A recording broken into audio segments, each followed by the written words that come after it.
Now, when you were younger as a kid, were you curious about the black and whites, the quarters, the bungalows? No, in fact, we look at them as a bit foreign because we somehow felt there was some, how shall I say, in fact, they distanced from us a little bit, the British. Mm-hmm. So we try not to get into their way of life and things like that. We just stay out of their lives. But we move about their compounds, like, the bungalow areas.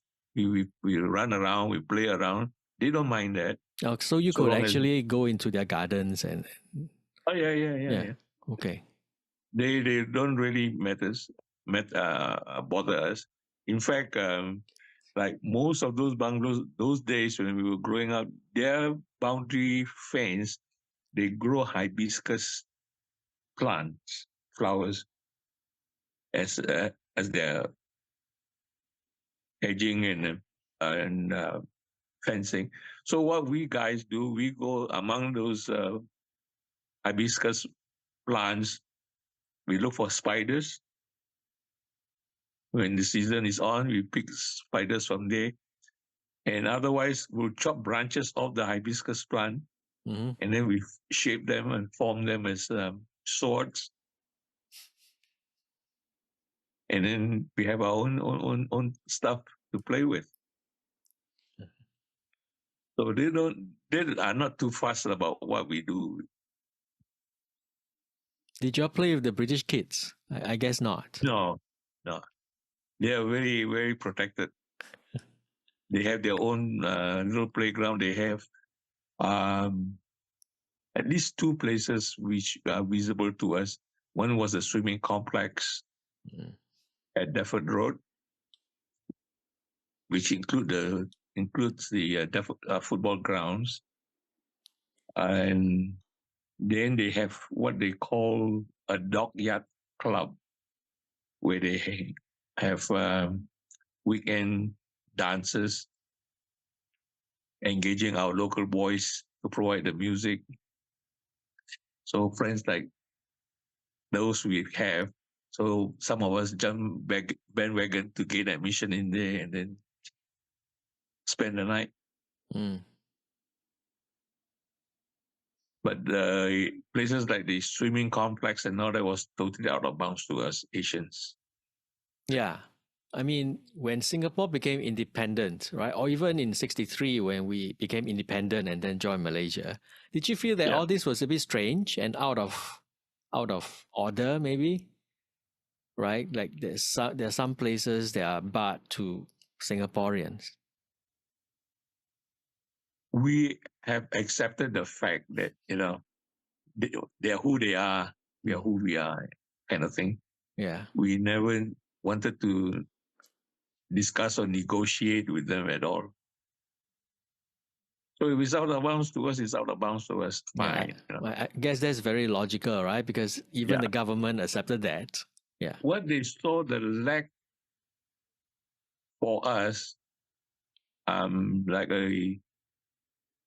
a community hall, they were quite helpful in the way they say, okay, guys, we can help you build a community hall if your parents would contribute to the break for a break.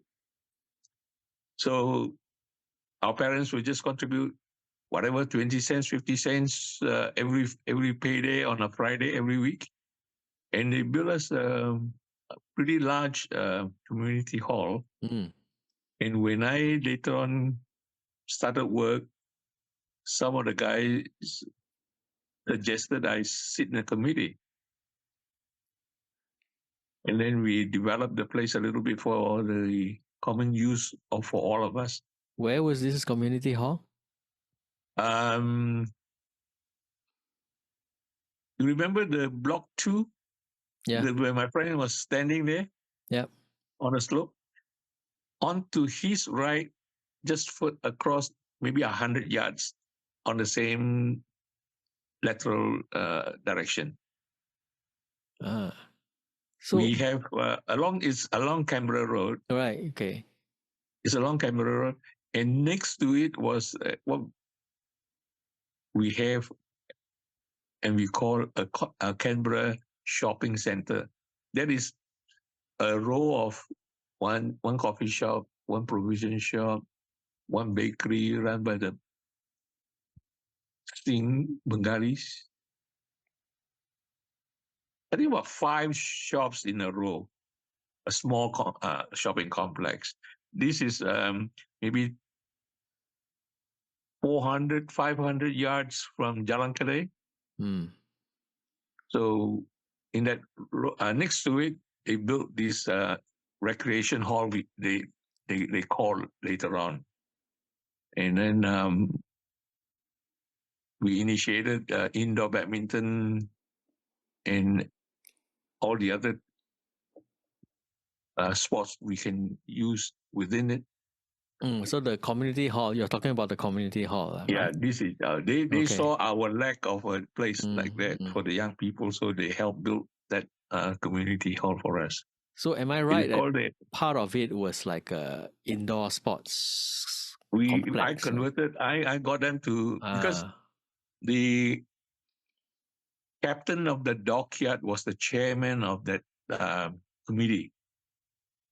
They have a working committee down there. The captain of the dockyard was the expat, and then he has got the locals as committee members, as secretary and whatnot.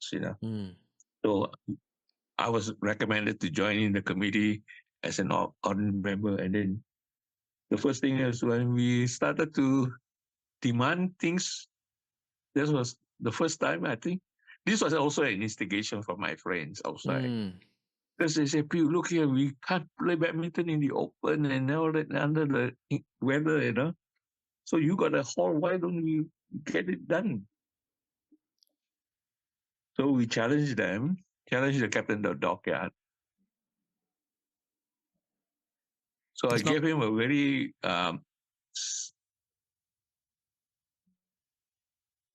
cheap way of costing to do up a indoor badminton court. So the next day at work, he called for me through my head of department, the finance uh, officer. And he was wondering, hey, why is the captain of the dockyard looking for you? Yeah. So I went up to his office and he said, I heard what you said. This is what I plan to do. Is that enough? I said, it's more than enough. So yeah, in that way, we are quite open with one another that way. We can talk. They can have a dialogue, right? Yeah, we have a dialogue. We can talk. We can discuss things. I mean, this is I don't want to sound too pro-British, but this is a time when Britain was basically bankrupt, right? And all these bases were a huge drain on their finances, and if the governments, conservative, Labour, were all facing a lot of pressure to cut down and withdraw, right? East of Suez. Their But pound already devalued. yeah, correct. And you all still had your pay regularly. You all were still able to get this community hall done. Yes. Not many big companies will do that, right? Right. Yeah. They definitely begin to try to retrench people, as happening these days, right? You can see all these multinationals cutting back and leaving Singapore. They call it restructuring and whatnot.